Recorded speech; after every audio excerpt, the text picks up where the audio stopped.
Well, hello. It's a welcome to you from the basement of the Windspear. I'm down in the percussion studio, and it's actually the Timpani studio with Barry Nemish, our timpanist. And we're going to talk today about these gorgeous drums that you will be seeing on stage when you come to the education concert beginning of May. So, Barry, I'm wondering if you could tell us to start, how do these timpanis make sound? Well, first of all, you notice that we've got a resonating chamber and in this case, a synthetic timpani head, plastic, rather than calfskin. And it is held in position by this counter hoop, which is connected to the main tuning spider with a series of rods. And that is connected to the pedal. It's all linked. So as I press on the pedal, I actually raise the pitch. I increase the tension on the head, raise the pitch. As I release the tension by means of the pedal, we lower the pitch.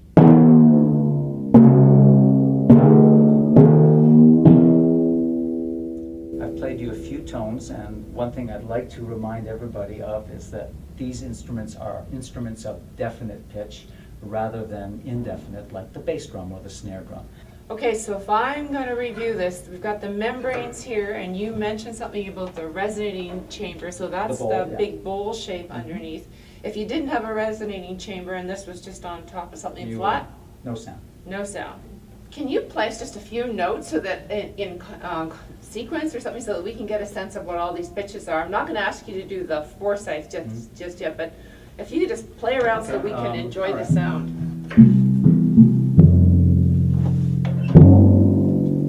I'm sure you'll recognize this as long as I can remember how to do it.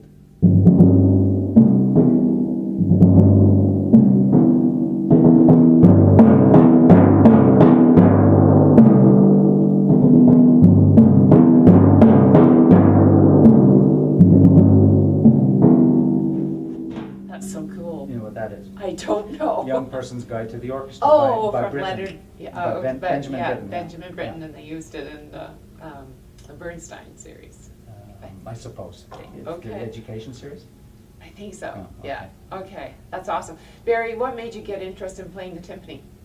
I guess it found me, I guess. I used to go to Montreal Symphony concerts. My dad was a professional musician, violinist in the MSO, and I expressed an interest in learning how to play my drums because that's how I started, the drum set, and I had my garage band, but I wanted to learn the proper technique, and he introduced me to his colleagues at the MSO, and I attended concerts, and I was taken by the timpanist. It was just an amazing experience to see him play. He was, at that time, he was probably the greatest timpanist in the world. His name is Louis Charbonneau.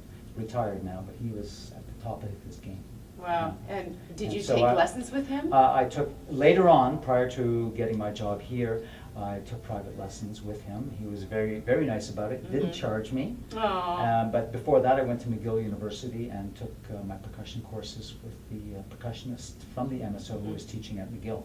So that's how it started. Did you play timpani when you were in the lower grades, or did you wait until high school before it hit? Or my music started at the age of 18, and at 22 I got my job here.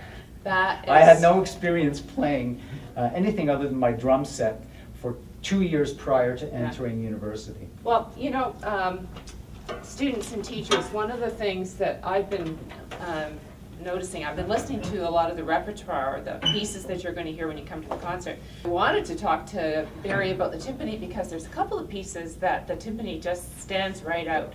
One of them is this piece called Atayoskewin by Malcolm Forsyth. So I've got the conductor's copy here in front of me, and the conductor's copy, of course, has all of the parts playing. And I was listening and noticing and thinking, oh, I really like the sound of the timpani at the end of the Forsyth. So I found it in the score, and it's around over here. Your teachers are going to get a little picture, an image of this to show to you. So that's what it looks like with all the orchestra playing together. And then Barry on his music stand has what his part looks like. It looks a little less complicated because it's for one instrument, not the whole orchestra. And you'll notice that he has rests in there, and that's one of the things about being a percussionist. You really have to be able to count rests, otherwise Always, that's the story of our lives. it would be a counting. mess.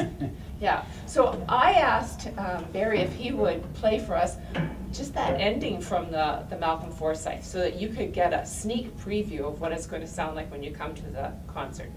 And the ending only consists of 8 notes. All right, So well, it'll go by like that. let's hear those 8 notes. That's it. 9 Holy notes. smokes, let's do that again. Let's do it again? Yeah.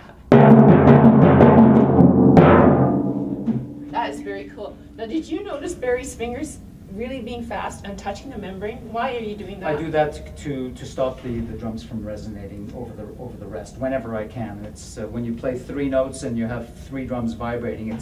You can't do them all at the same time. So I'll do it again. It's a bit of a challenge because there's only one beat to mute the drums. Yeah. That's awesome. Tell us a little bit about your mallets before we finish up here. I'm using bamboo mallets that have a cork core lined with various layers of felt. I have some felt with adhesive backing underneath, and above it I've got German felt. And it all depends on the stick. It's the same felt. The core of the stick is a little smaller, and I use a little less felt on this one, so I have a more staccato sound. This is a rounder sound, will produce a rounder tone, and the smaller sticks will give me a more staccato tone. I don't know if it will be audible, but